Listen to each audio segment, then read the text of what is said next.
What are the connections between the Beatles and Super Mario? I promise you, it's more than just mustaches and going underground. The Beatles references in the Mario franchise. While crossing over of the Beatles and Nintendo's portly plumber might seem like stuff of 2011 DeviantArt, the game is good, the graphics are very good. Super Mario has been referencing the Beatles right up until the present day. And no, I'm not referring to Bowser's cover of the Abbey Road medley. In 2024's Mario and Luigi Brothership, the tree on Twisty Island is called the Twist and Sprout, a reference to the Beatles' 1963 song Twist and Shout. The Liverpool lads didn't write Twist and Shout, but their version is the best known in popular culture. And it's safe to say that Twist and Shout is the Mushroom Kingdom's favourite Beatles song, as there's also a mini-game called Twist and Out in Mario Party 5, and Twist and Route, American pronunciation, in Mario Party DS. And how can we forget the most recent Mario Party Beatles pun being Twist and Sort in Super Mario Party Jamboree. Mario Party loves a Beatles reference, but I suppose what Mario game better captures the spirit of the Beatles than four mustachioed men with brown hair travelling the streets earning shed loads of cash. If you play the US version of Mario Kart Wii, you'll know this car as the Day Tripper. If you're not sure this is a Beatles reference, then fear not, as the Spanish version calls the vehicle a Sunday driver,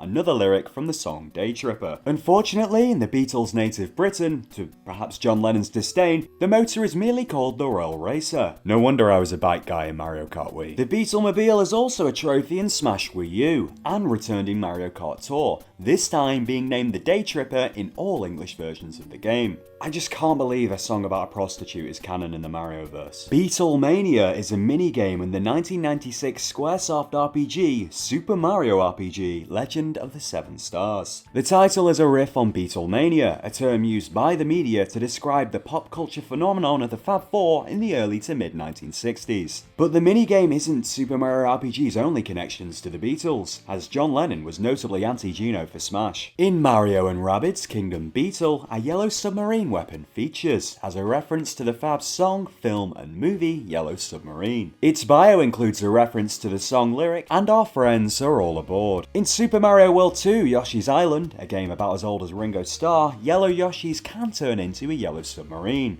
You can get yellow submarines in real life, but whenever you see it in a game, you're like, Beatles. And in 2002's Super Mario Sunshine, there's a giant yellow submarine docked at Rico Harbor. Might as well have called it Ringo Harbor. Keeping it on the GameCube, in Paper Mario The Thousand Year Door, if you discover this secret entrance with Madame Flurry in Chapter 2, the yellow submarine font is in use. Milli Vanilli referenced the Beatles in the Super Mario Bros. Cartoon, which is funny because in interviews they also dunked on the Beatles. The Mario cartoon loves to reference the Beatles, but I'm not going to show footage as I don't want Deep coming after me. And there's also Mario songs that sound like Beatles songs, but I'll leave that to people who are way smarter than me. And this last one probably isn't a reference, but I wanted to point it out anyway. The title for the game Mario vs Donkey Kong 2 March of the Minis could be a riff on George Martin's track from the Yellow Submarine album and film March of the Meanies. I have no source for this, it's very obscure, but it made me giggle and I hope it does for you too. Thank you to everybody watching.